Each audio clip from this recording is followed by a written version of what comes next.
turned out good in the end. But that was one of the ones which didn't. The magic of it wasn't all created in the studio. We certainly had to mess with it to make it work.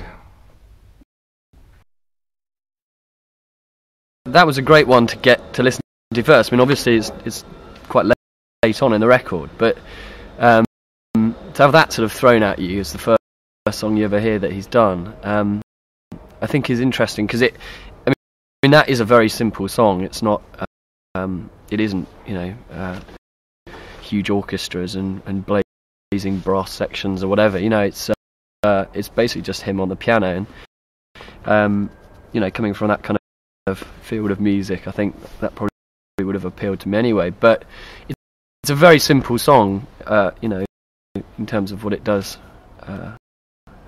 sonically and the way it's recorded or whatever.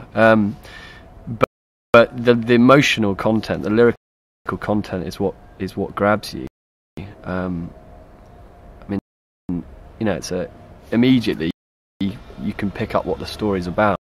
It's about a fight he's had with his dad and what he wants to say to him and what he feels he wants to say. And I did read somewhere that he was very worried about playing it to his dad,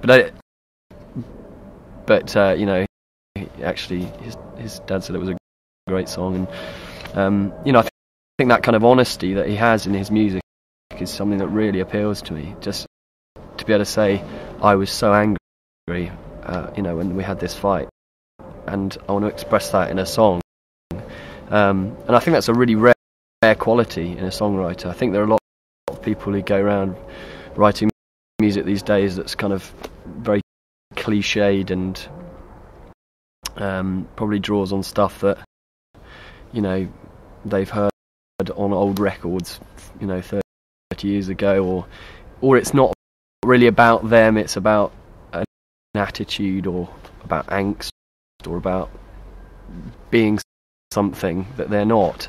But I think that's a great thing about Rufus Wainwright, is that his music is so honest and so personal. Dinner at 8, I literally